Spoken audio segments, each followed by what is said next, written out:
Assalamualaikum warahmatullahi wabarakatuh. Perkenalkan nama saya Dewi Novitasari, NIM 2022-11005, Prodi Hukum Fakultas Sains dan Humaniora Universitas Muhammadiyah Gombong. Di sini saya akan membahas mengenai konflik kemanusiaan Israel-Palestina dengan harapan video ini nantinya bisa menjadi referensi maupun menambah wawasan para pendengarnya.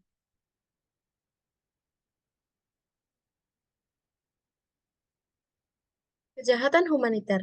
Kejahatan humaniter merujuk pada pelanggaran serius terhadap hukum internasional yang melindungi individu dalam situasi konflik bersenjata.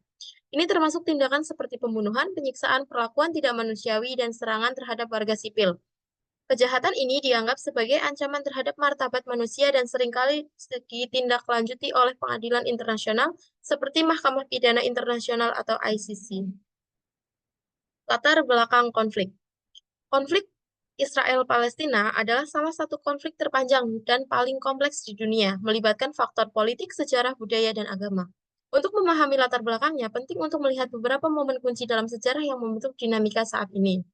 Konflik ini berakar pada akhir abad ke-19, ketika gerakan Zionisme muncul di Eropa, mendorong imigrasi Yahudi ke Palestina yang saat itu merupakan bagian dari Kekaisaran Ottoman. Para pemimpin Zionis berkeyakinan bahwa Yahudi harus memiliki negara sendiri di tanah yang mereka anggap sebagai tanah air historis mereka. Setelah Perang Dunia I dan jatuhnya Kekaisaran Ottoman, Inggris memperoleh mandat untuk mengelola Palestina. Pada tahun 1917, Deklarasi Balfour mengungkapkan dukungan Inggris untuk pembentukan tanah air nasional untuk orang Yahudi di Palestina, yang hal ini menimbulkan ketegangan dengan penduduk Arab yang sudah ada di sana. Antara tahun 1920 dan 1939, terjadi beberapa konflik antara komunitas Yahudi dan Arab yang mengakibatkan kerusuhan dan kekerasan. Pembentukan dan pembagian Israel. Setelah Perang Dunia II dan Holocaust, tekanan internasional untuk menciptakan negara Yahudi semakin meningkat. Pada tahun 1947, PBB mengusulkan rencana pembagian Palestina menjadi dua negara, yaitu satu untuk Yahudi dan satu untuk Arab. Meskipun komunitas Yahudi menerima rencana ini, komunitas Arab jelas menolaknya. Yang hal ini mengarah ke perang pada tahun 1948 ketika Israel mendeklarasikan kemerdekaannya. Perang ini mengakibatkan pengungsi Arab Palestina dan perubahan batas yang signifikan. Saat ini, konflik tetap berlangsung dengan berbagai tantangan, termasuk status Yerusalem, hak pengungsi Palestina, dan keamanan Israel. Masyarakat internasional terus berupaya mencari solusi, tetapi kesepakatan damai yang abadi masih tampak sulit dicapai. Kemudian masuk ke peran hukum pidana internasional. Konflik Palestina-Israel telah berlangsung selama beberapa dekade melibatkan berbagai aspek politik, sosial, dan kemanusiaan. Hukum pidana internasional memainkan peran penting dalam upaya untuk menegakkan keadilan dan akuntabilitas di tengah kekuasaan dan pelanggaran hak asasi manusia yang terjadi dalam konteks konflik ini. Dasar hukum pidana internasional. Hukum pidana internasional yang mencakup berbagai instrumen seperti Statuta Roma berfokus pada penuntutan individu yang bertanggung jawab atas kejahatan serius seperti genosida, kejahatan terhadap kemanusiaan, dan kejahatan perang. Dalam konteks konflik Palestina-Israel, HPI memberikan kerangka hukum untuk menilai dan mengevaluasi tindakan kedua belah pihak, baik yang dilakukan oleh militer Israel maupun kelompok bersenjata Israel. Mahkamah Pidana Internasional ICC memiliki peran penting dalam penyelidiki dugaan kejahatan yang terjadi dalam konflik ini.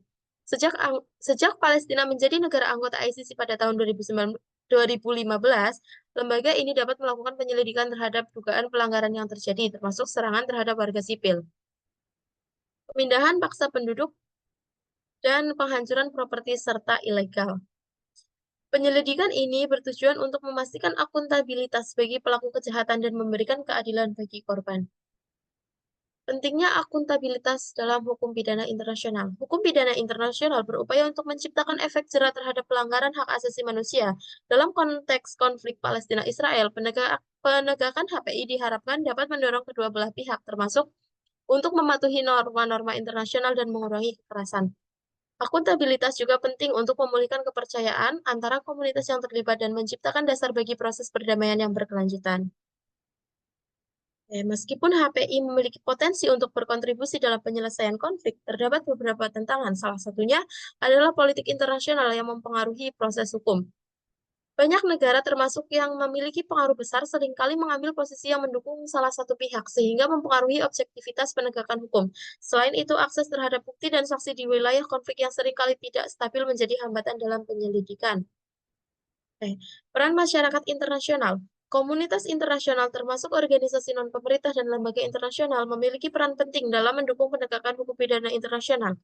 Dengan meningkatkan kesadaran akan pelanggaran hak asasi manusia dan memberikan dukungan kepada korban, mereka dapat berkontribusi pada proses keadilan.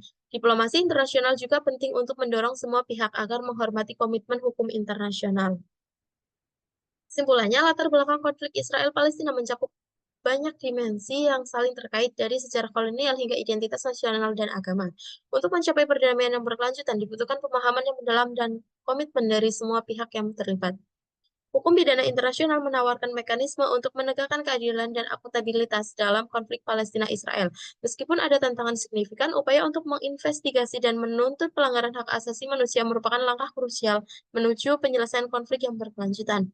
Dalam konteks ini, peran HPI tidak hanya terbatas pada penegakan hukum, tetapi juga pada pemeliharaan perdamaian dan keadilan bagi semua pihak yang terlibat. Sekian materi dari saya. Kurang lebihnya mohon maaf, semoga bermanfaat. Wassalamualaikum warahmatullahi wabarakatuh.